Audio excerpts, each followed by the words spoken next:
Salutations, respected viewers.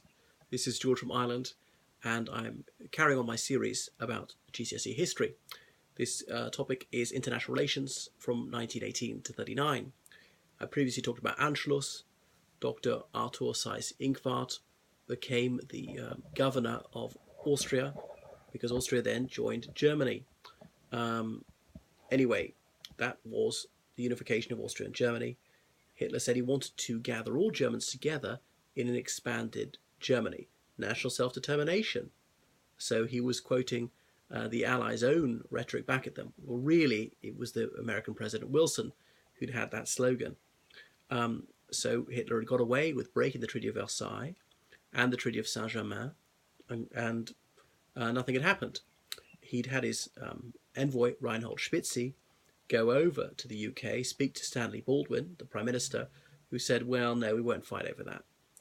Not Baldwin, Chamberlain, I should say, by that stage. So, September 1938, the Munich Agreement was signed between Germany, Italy, France, and the United Kingdom, and there they agreed that the Sudetenland, the western edge of Czechoslovakia, would be made part of Germany, the Third Reich. Hitler had promised that the acquisition of this territory was my last territorial demand in Europe.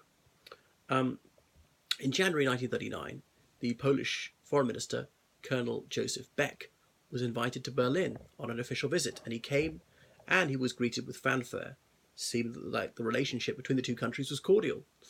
The Third Reich assured Poland of their friendship, and they did not wish Poland to cause any problems. The Third Reich needed Polish acquiescence in finishing off Czechoslovakia. In March 1939, Hitler broke his promise not to demand any more land in Europe, and he sent troops to take over the remainder of Czechoslovakia.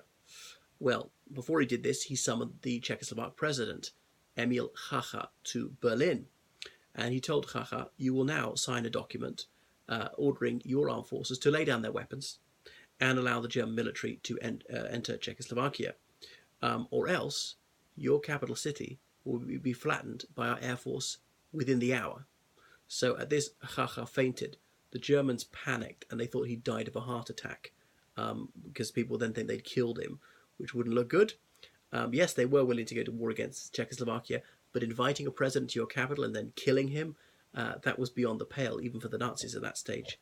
Fortunately, they managed to revive Chacha with smelling salts.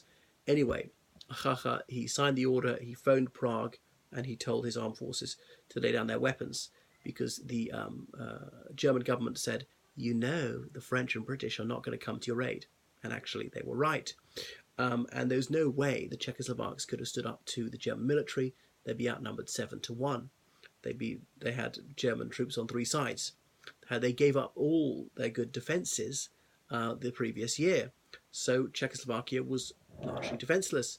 The Germans controlled all the electricity for Czechoslovakia, well, almost all. They could switch off the lights, and therefore much of the industrial production in terms of manufacturing more weapons. So Czechoslovakia was split up. The Czech region, that's the western half, was absorbed into Germany and called the Reichsprotectorate of Bohemia and Moravia. Well, the Third Reich was not really interested in protecting the people there.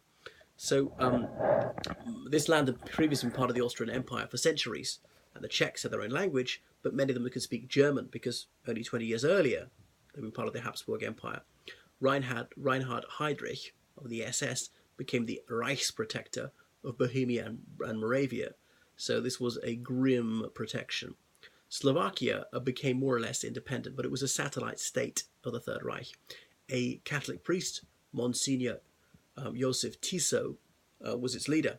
He had a fascist organisation called the Hlinka Guards. They were named after another Catholic priest called Andrei Hlinka. He died a couple of years earlier, who'd been a fascist too. So some land was given to Hungary. Hungary had an authoritarian conservative government under Admiral Miklos Horthy, or Horthy Miklos, as the Hungarians called him. Yes, a Hungarian admiral. You might say, what? Because remember, until 1918, Austria-Hungary had a coastline, the Adriatic. That's why Hungary had a sailor. There was a sailor without a sea for a kingdom without a king. Hungary was officially a kingdom still in the 30s. I won't go into that. Anyway, Teschen which the Poles had seized some years before, was then officially given to the Poles by Germany, de jure. So the Poles thought the Nazis liked them. Well, they couldn't have been more wrong. Again, it was Schlummerlied. It was sing 'em a lullaby.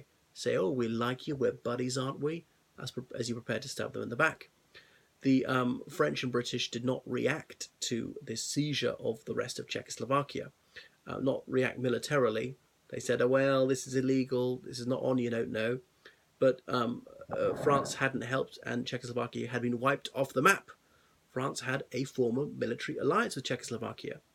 But the French thought, well, we can't fight on our own. The British are staying out of this one. Czechoslovakia was defenceless. What good would it do? There was no armed resistance for the Czechoslovaks. Some wept as the Wehrmacht walked into their country. Now, don't let's be beastly to the Germans. Obviously, German people are as good or as bad as any other nationality. I don't want anyone to think that because of their ethnicity they're born wicked or something like that, any more than people who are Irish like me are born good. So that was that. The Germans had a fairly strong case for Austria joining them. Most people in Austria wanted to do it, but the Sudetenland likewise. But when it came to the remainder of the Czech land and Slovakia, they didn't.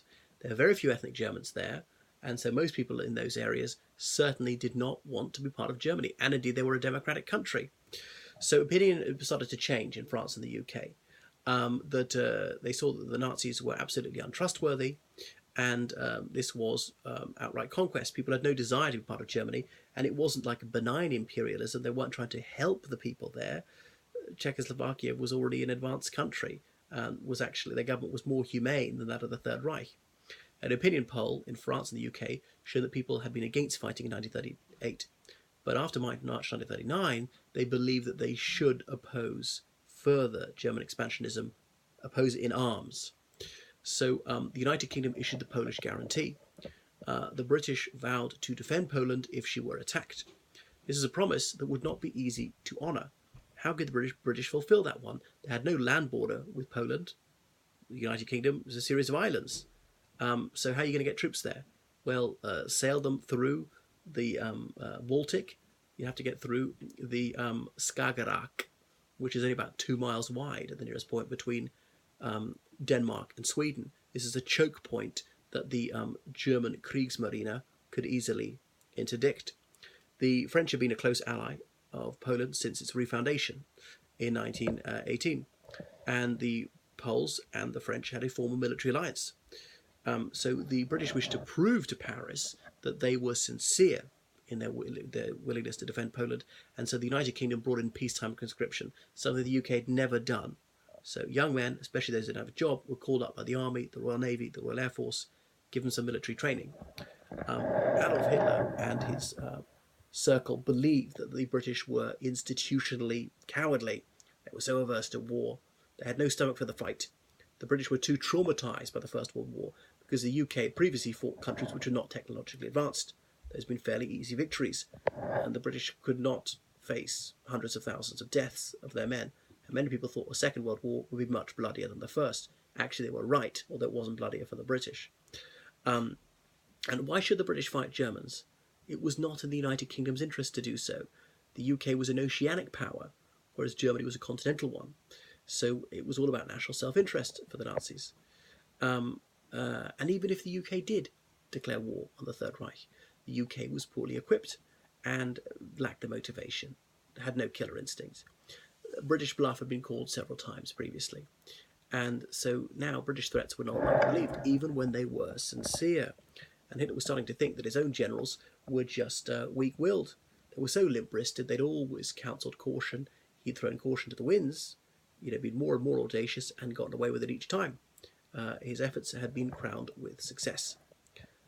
So this is the run-up to the Second World War. In May 1939, the Italians annexed Albania.